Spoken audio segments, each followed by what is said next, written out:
बहुत बहुत स्वागत है आपका साथियों। कर्नाटक ने एक हिस्टोरिक वर्डिक्ट दिया है। Karnataka has given historic verdict.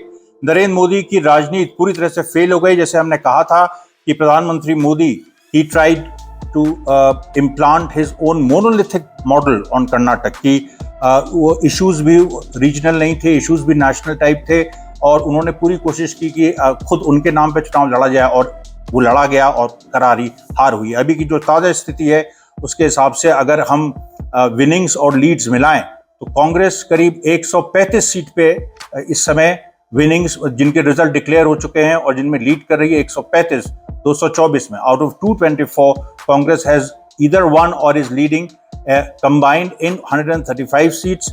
BJP has come down to 66 seats और वो लगातार नीचे जा रही है. So this figure of Congress getting 135 seats, it can go up to 138, 140 also, and BJP can come further down. And the third big story is that JDS is now reduced to about 20 seats. और जहाँ तक percentage की बात है, अगर आप election commission of India पे जाइए तो वहाँ पर Congress has got about 43% vote and BJP is languishing at 35%. हमने अमरीश मिश्रा स्पीक्स पे ये बात कही थी और हमेशा हम कहते रहे हैं, हमारा प्रेडिक्शन यही था कि कांग्रेस स्वीप कर रही है और बीजेपी और कांग्रेस के बीच में 8 से 10% का गैप रहेगा और 8% का गैप इस समय है। 43% कांग्रेस, 35% बीजेपी। दूसरी बात जो हमारी भविष्यवाणी सही हुई है जेडीएस के बारे में। जेडीएस के बारे में हमने कहा था कि उसके जो 19-20% वोट आते हैं वो घट के 10 से 12-13% हो जाएंगे। वही हुआ, 13% पे इस समय जेडीएस चल रही है। और एक बड़ा हिस्सा जो इस कर्नाटक चुनाव की छिपी कहानी है कि एक बड़ा हिस्सा जेडीएस का वो कांग्रेस की तरफ आया। पिछली बार 2018 में कांग्रेस के 38% वोट्स थे, बीजेपी के 36% वोट थे। बीजेपी लगभग उसी वोट उस पे है मार्क पे जिस पे वो 2018 में थी। कांग्रेस 38 से 43 चली गई। तो सीधी बात है कि जेडीएस का एक बड़ा हिस्सा कांग्रेस की तरफ शिफ्ट किया है। इसमें वोकलिगा वोट भी हैं क्योंकि कांग्रेस के जो क्षेत्रीय नेता डीके शिव कुमार वो वोकलिगा कम्युनिटी से आते हैं। पहले जेडीएस के देवे गौड़ा पूर्व प्रधानमंत्री और एचडी कुमारस्वामी उनके बेटे, उनका होल्ड था, लेकिन इस समय एचडी कुमारस्वामी के बेटे भी मैसूर कर्नाटक बेल्ट में जो उनका स्ट्रॉन्ग होल्ड है उससे हार रहे हैं। तो ये जो पूरी स्थिति बनी है, एक पूरा एक तरह से उलटफेर हुआ है एक बड़े स्तर पे। इसके पीछे के जो कारण हैं उनकी हम जांच पड़ताल कर रहे हैं क्योंकि हम यही थे। I was in Bangalore only, I was campaigning, I was surveying, I was trying to kind of gather the real opinion on the ground. और हमने ग्राउंड पे ये सिचुएशन देख ली थी कि एक मैसिव एंटी इनकम्बेंसी है और कांग्रेस का जो पूरा एक प्रचार है वो एक बहुत सधे तरीके से कम्युनिटी स्पेसिफिक एक प्रचार था उसका। उसने कम्युनिटीज को टारगेट किया, हर एक कम्युनिटी को एड्रेस किया। उसके मैनिफेस्टो में हर एक के लिए दलित, शोषित, शेड्यूल्ड ट्राइब, विमेन के लिए बहुत बड़ा एक पैकेज कांग्रेस ने ऑफर किया, 2000 रुपये महीने, जो कि महिला किसी भी हाउस होल्ड की फीमेल जो चीफ होती हैं। और उसके साथ एक युवाओं के लिए युवा निधि प्रॉमिस की गई। उसके बाद जो 200 यूनिट फ्री इलेक्ट्रिसिटी ये बात हुई। किसानों के लिए 1,30,00,000 करोड़ का पैकेज पूरा, उसकी बात हुई। तो ये सारे मुद्दे, और ये दूसरी तरफ से जैसे मैंने शुरू में कहा कोशिश होती रही, BJP was trying to give a kind of a national edge to the entire elections and bringing in issues of Hindutva, of Bajrang Bali, of Karnataka sovereignty, which was hilarious, which actually backfired badly. तो ये दो तरह के प्रचार, एक तरफ कांग्रेस का सदा हुआ टारगेटेड ग्रासरूट प्रचार, और राहुल गांधी की भी जो यहाँ पर भारत जोड़ो यात्रा थी वो बड़ी स्पेसिफिक थी। गुंडूपेट से लेकर वो रायचूर तक उन्होंने पदयात्रा की और इस पूरी पदयात्रा में जहाँ जहाँ से राहुल गांधी गुजरे वहाँ से कांग्रेस को जीत मिल रही है, ये एक देखने में आ रहा है। दूसरी बात जो एक यहाँ पर एक बहुत बड़ी चीज़ है कि जो मुस्लिम वोट 2018 में डिवाइड हुआ था, और हमेशा मुस्लिम वोट करीब 2003 से जेडीएस और कांग्रेस में डिवाइड होता रहा है, लेकिन इस बार मुस्लिम वोट कांग्रेस के पीछे कंसोलिडेट किया है। इसकी सबसे बड़ी आप वो देख सकते हैं गुलबर्गा नॉर्थ में, जहाँ पर कांग्रेस की अकेली जो विमेन मुस्लिम कैंडिडेट थी, जो कि जो एक हिजाब विवाद हुआ था उसमें भी उन्होंने बीजेपी के खिलाफ स्टैंड लिया था। अकेली मुस्लिम महिला कैंडिडेट फातिमा उनका नाम है, और वो करीब गुलबर्गा नॉर्थ में 11 मुस्लिम कैंडिडेट खड़े थे, लेकिन वो लीड कर रही हैं वहां से। वो कांग्रेस की मुस्लिम कैंडिडेट, महिला मुस्लिम कैंडिडेट लीड कर रही हैं। तो ये आपको पूरी सिचुएशन दिखाता है। बाकी जगह आप देखिए तो कल्याण, जो कल्याण कर्नाटक है, यानी जो हैदराबाद कर्नाटक है, उसमें पिछली बार कांग्रेस 21 सीटें जीती थी, बीजेपी 15 सीटें जीती थी। इस बार कांग्रेस 26 सीटें वहां ला रही है और बीजेपी 10 पे आ गई। किट्टूर कर्नाटक, जो कि लिंगायत बेल्ट है, अब यहाँ पर देखिए लिंगायत फैक्टर, जिसके बारे में कहा जा रहा था कि लिंगायत वोट बीजेपी से खिसका नहीं है और अभी भी बीजेपी के साथ है पूरी तरह से। तो अभी आप देखिए कि या फिर यह था कि थोड़ा बहुत खिसकेगा, लेकिन लिंगायत वोट खिसका है भारी संख्या में, क्योंकि कित्तूर कर्नाटक, जो कि पुराना मुंबई कर्नाटक है, उसमें करीब 50 सीटें हैं। लास्ट टाइम बीजेपी ने करीब 30 सीटें जीती थी और कांग्रेस को केवल 17 सीटें आई थी। इस समय जो वहां की सिचुएशन है कि कांग्रेस करीब 32 सीटों पे वहां पर जीत रही है और बीजेपी 14 से 15 सीटें। तो आप देखिए 30 सीटें बीजेपी ने जीती कित्तूर कर्नाटक में, लिंगायत बेल्ट, और पिछली बार, और इस बार कांग्रेस जो है करीब 21 सीटें जीत रही है, बीजेपी वहां पर बुरी तरह हार रही है। मैसूर कर्नाटक में जैसे मैंने बताया कि कांग्रेस जेडीएस के काफी वोट ला रही है और वहां पर मजबूत हो रही है। कोस्टल कर्नाटक में टक्कर की लड़ाई अभी भी जारी है। वहां ये उम्मीद की जा रही थी कोस्टल कर्नाटक में कि वन साइडेड बीजेपी को वोट पड़ेगा, वैसा हुआ नहीं, वहां भी कांग्रेस वोट पा रही है। और जो मध्य कर्नाटक है, जो शिवमोगा और ये जो चिकबल्लापुर और जो डिस्ट्रिक्ट्स हैं, वो भी जहां पर लिंगायत काफी हैं, दवनगिरे जहां लिंगायत काफी हैं, ठीक है, और उस बेल्ट में भी आप देखिए तो कांग्रेस बेहतर प्रदर्शन कर रही है। तो पूरे राज्य में ये पूरा ट्रेंड है। और हम आपके बीच देखिए, किसी भी इलेक्शन में कोई एक कारक नहीं होता है, कई कारक होते हैं, और हमको ये देखना है कि सूक्ष्म रूप से कि कहां पर बीजेपी हारी है, किन किन मुद्दों पे बीजेपी हारी है और किन किन मुद्दों पे कांग्रेस जीती है, किन किन राजनीतिक जो सवाल है कि पॉलिटिकल अप्रोच बीजेपी का क्या था। बीजेपी का एक पॉलिटिकल अप्रोच ऐसा लग रहा था कि बीजेपी विधानसभा चुनाव नहीं, लोकसभा चुनाव लड़ रही है, ऐसा लग रहा था। मतलब जिस तरह से कैंपेनिंग यहाँ प्रधानमंत्री मोदी ने की, यहाँ पर लोकल लीडर्स को दबा के रखा, किसी को उभरने नहीं दिया, चीफ मिनिस्टर तक की उस तरह की रैलीज नहीं हो पाई, येदियुरप्पा भी उस तरह से बाहर नहीं निकले। तो एक तरह से लोकसभा की तरह कांग्रेस ने चुनाव लड़ा, बीजेपी ने चुनाव लड़ा यहाँ पर कर्नाटक में। और कांग्रेस ने बहुत दिनों बाद एक बिल्कुल जैसे विधानसभा का चुनाव लड़ा जाता है लोकल लेवल पे, उस तरह से चुनाव लड़ा। और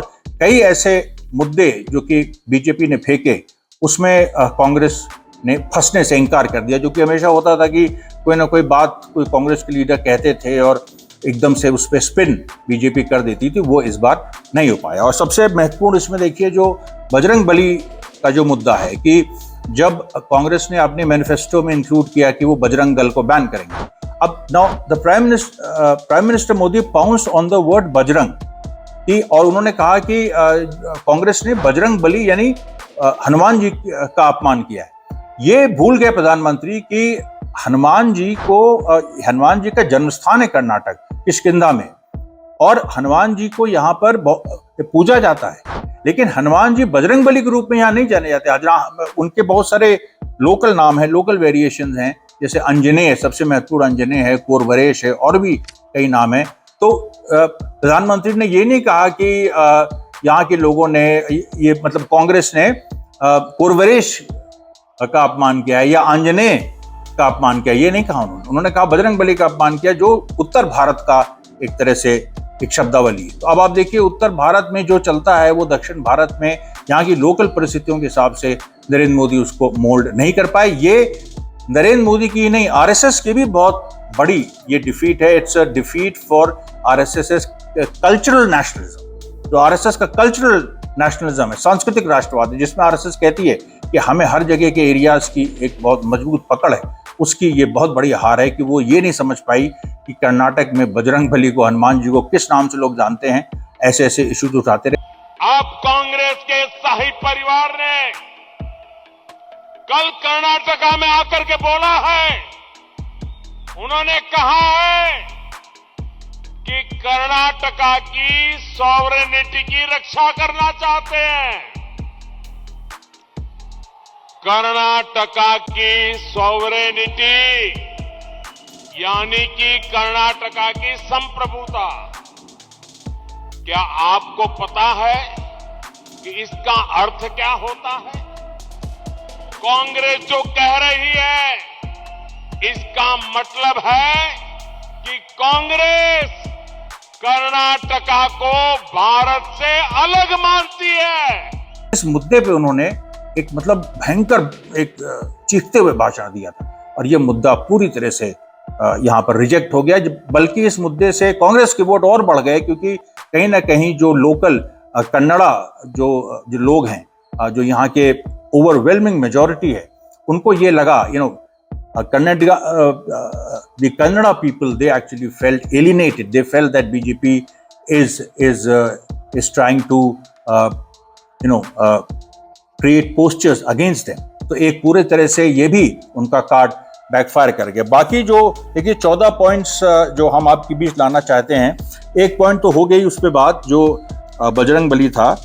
देखिए दूसरी जो परिस्थिति है कि कांग्रेस ने कर्नाटक की विशिष्ट परिस्थितियों में खुद को मजबूती से टिकाए रखा। कांग्रेस के दो प्रमुख नेता सिद्धारमैया और शिव कुमार दोनों खुद जमीनी स्तर के घटनाक्रम से अवगत रहे। वे भाजपा की शर्तों पर अपशब्दों के खेल में उलझने से बचते रहे। मौजूदा भाजपा सरकार के भ्रष्टाचार से संबंधित कोर कांग्रेस के मुद्दे और युवाओं, महिलाओं, गरीबों और किसानों के आर्थिक मुद्दों पर प्रकाश डालते रहे। नंबर 3, कर्नाटक में राहुल गांधी की भारत जोड़ो यात्रा का अनोखा असर देखा गया। यात्रा 24 दिनों में 500 किलोमीटर तय करती हुई 8 जिलों से गुजरी और जैसे मैंने बताया गुंडलू पेट से होते हुए रायचूर तक। और ये जो है इसका एक बहुत ही मतलब साइलेंट एक इसका इम्पैक्ट हुआ कि जिस तरह मतलब people to people, word of mouth, मतलब ऐसा नहीं था कि कोई हिट पिक्चर, कोई एकदम से बड़ी पिक्चर आ गई हो, बल्कि कोई ऐसी फिल्म राहुल गांधी लेके आए भारत जोड़ो यात्रा के रूप में, इसकी वर्ड ऑफ माउथ पब्लिसिटी हुई।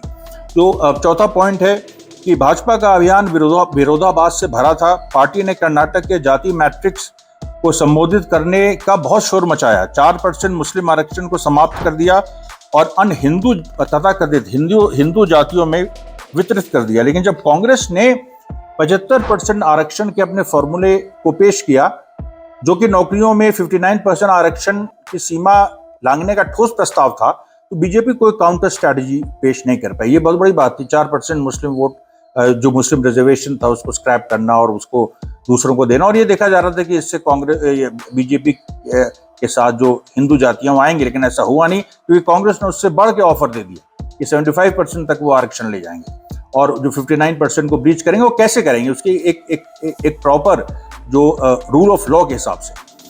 पांचवा, बीजेपी की जातीय राजनीति मौजूदा मैट्रिक्स में थोड़े फेरबदल तक सीमित रही। दलितों और अनुसूचित जनजातियों के लिए कोई आउटरीच प्रोग्राम बीजेपी पेश नहीं कर पाई। ये बहुत बड़ी कमी रही। और कांग्रेस के पास तो मल्लिकार्जुन खड़गे जैसे नेता थे, दलित नेता, जो कि राष्ट्रीय प्रेसिडेंट हैं, और उनके बेटे प्रियंक खड़गे, तो इस वजह से भी दलितों का वोट कांग्रेस की तरफ आया। जो 6 पॉइंट है, बीजेपी कांग्रेस राष्ट्रीय अध्यक्ष और कर्नाटक के दलित नेता मल्लिकार्जुन खड़गे का दलितों पिछड़ों में असर नहीं समझ पाए, वही बात। और जबकि खड़गे साहब का कांग्रेस में स्वतंत्र एक आधार है और उनको कांग्रेस पिछलग्गू कहती रही कि ये तो शाही परिवार, जो सो कॉल्ड शाही परिवार, जो नेहरू गांधी फैमिली, उनके पिछलग्गू हैं, जबकि ऐसा नहीं था। यहाँ पर राइट हैंड और लेफ्ट हैंड दोनों तरह के जो दलित हैं उन्होंने वोट दिया कांग्रेस को। दूसरी बात, जो ये बीजेपी सोच रही थी कि जो प्रशासनिक जो अमला है, जो एडमिनिस्ट्रेटिव सर्विसेज हैं, they will support BJP, but this didn't happen because Shashi Kumar Senthil, who himself resigned as an IAS officer, and he was leading the Congress war room, and he has his own influence in the administrative service, so the administration was not anti-Congress. This was also very very important, और इसमें मतलब BJP को एक तरह से नुकसान हुआ। अब आप देखिए मुस्लिम वोट, जैसे 7वां पॉइंट है कि मुस्लिम वोट 2018 की तरह बटा नहीं। 8वां पॉइंट है कि मोदी शाह द्वारा स्थानीय नेतृत्व को दरकिनार करने से प्रतिकूल संदेश गया और खासतौर पे यहाँ देखिए जो बीएल संतोष और सीटी रवि जो दो भाजपा नेताओं की भूमिका है, और संतोष जो आरएसएस बैकग्राउंड के हैं, खुद को चीफ मिनिस्टर की तरह प्रोजेक्ट करने लगे। बल्कि जो कुछ बीजेपी के लिंगायत लीडर अलग हटे, उन्होंने इस बात को कहा कि वो खुद को सीएम प्रोजेक्ट करने लगे थे, आरएसएस के लीडर, और जो कि हैं कर्नाटक के, लेकिन उनका कोई आधार उस तरह का नहीं है। तो ये जो एक समस्या, ये घातक साबित है। बीजेपी ने एक और बड़ी गलती की, हुबली में सोनिया गांधी, वही जो कर्नाटक सॉवरेंटी वो जो मामला था, वो जो कि बैकफायर किया। 10वां पॉइंट है कि कांग्रेस दलित मुस्लिम ओबीसी का एक गैर लिंगायत गठबंधन भी बनाती रही, जो 1972 में देवराज उर्स ने बनाया था कांग्रेस के, और वहीं उसने वोकलिग्गा और लिंगायतों के लिए रास्ते भी खुले रखे। ये एक बड़ी यूनिक इस बार कांग्रेस की स्ट्रेटजी थी। 11वां पॉइंट, कर्नाटक में 6 राजनीतिक क्षेत्र हैं, जैसे मैंने बताया, कल्याण कर्नाटक, कित्तूर कर्नाटक, करवली, तटीय कर्नाटक, मध्य कर्नाटक, मैसूर कर्नाटक, ग्रेटर बेंगलुरु, इसमें सभी जगह कांग्रेस आगे चल रही है और केवल तटीय कर्नाटक में थोड़ी टक्कर है। 12वां पॉइंट, मोदी अपने अति आत्मविश्वास में जनता के भीतर बुनियादी आर्थिक मुद्दों की ललक और भूख और बड़े पैमाने पर सत्ता विरोधी लहर नहीं देख पाए। भाजपा की ओर से 13वां पॉइंट की ओर से हिंदुत्व कार्ड खेलें या विकास कार्ड खेलें, इसको लेकर भ्रम की स्थिति बनी रही। कांग्रेस ने भी गलतियां की, लेकिन बीजेपी से बहुत कम। और 14वां पॉइंट है कि मोदी ने योगी को कर्नाटक में चुनाव प्रचार करने से रोक दिया। ये देखिए, this is like hitting the nail on the head, because ये जो पूरी बात है कि मोदी ने ये बीड़ा उठा लिया कि वो खुद कर्नाटक में हिंदुत्व के सबसे बड़े चेहरे के रूप में उभरेंगे। योगी तक को यहाँ पर नहीं आने दिया, और उसका परिणाम ये हुआ कि पूरी तरह से यहाँ की जनता ने मोदी को रिजेक्ट कर दिया, आरएसएस को रिजेक्ट कर दिया। ये साथियों एक इन अ नटशेल ये कर्नाटक के विभिन्न पहलुओं पे एक एनालिसिस है, और हम आपको ये जैसे जैसे और स्टैटिस्टिक्स आएंगे वैसे वैसे हम आपके बीच और बातें लाएंगे। धन्यवाद साथियों, बहुत बहुत।